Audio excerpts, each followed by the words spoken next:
Hi guys, welcome back to my channel. അപ്പോൾ guys, നമ്മളിന്ന് സംസാരിക്കാൻ വേണ്ടി പോകുന്നത് മാർക്കോ മൂവിയുടെ റിവ്യൂ ആണ്. ഗായ്സ്, നമ്മളിന്ന് ചെയ്യാൻ വേണ്ടി പോകുന്നത് ജാനുവരി 1 മാർക്കോ മൂവിയുടെ തെലുങ്ക് വേർഷൻ റിലീസായിരിക്കുന്നത്. തെലുങ്ക് ഓഡിയൻസ് പടം കണ്ടതിന് ശേഷം വളരെ പോസിറ്റീവായിട്ടുള്ള റെസ്പോൺസാണ് ഗായ്സ് തെലുങ്ക് ഓഡിയൻസിൽ നിന്നും വന്നുകൊണ്ടിരിക്കുന്നത്.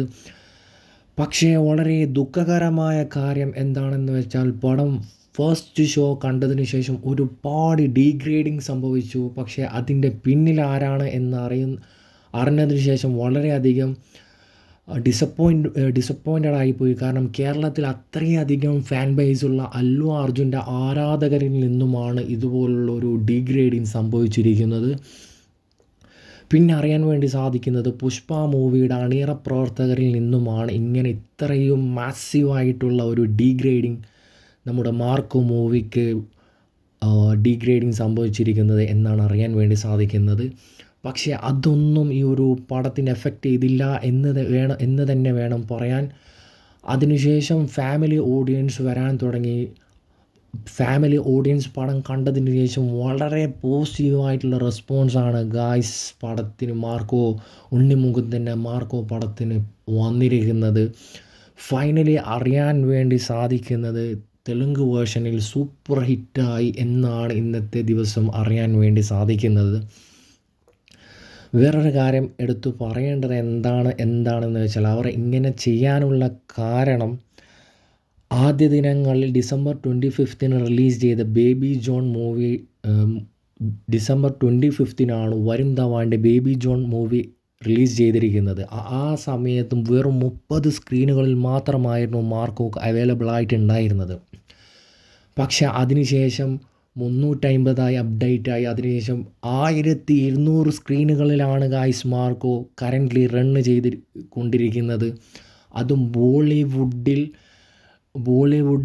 ബേബി ജോൺ എന്ന മൂവിയെ റീപ്ലേസ് ചെയ്തുകൊണ്ടാണ് ഉണ്ണിമുകുന്ദൻ്റെ മാർക്കോ എന്ന മൂവി വളരെ വളരെ സക്സസ് ആയി റൺ ചെയ്തുകൊണ്ടിരിക്കുന്നത്.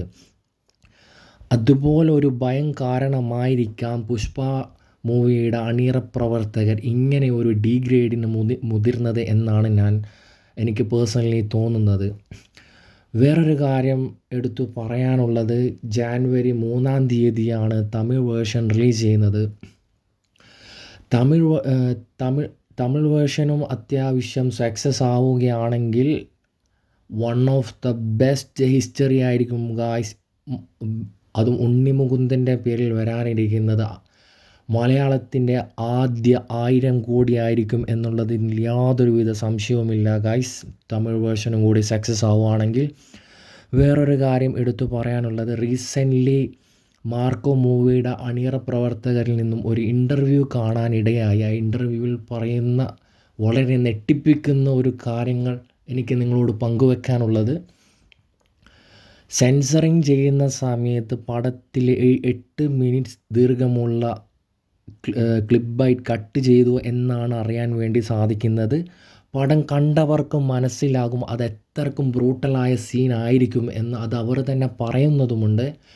ക്ലൈമാക്സിൽ ഉണ്ണിമുകുന്ദനും വില്ലനായിട്ടുമുള്ള അതിഭീകരമായ ഫൈറ്റ് സീക്വൻസ് ഉണ്ട്.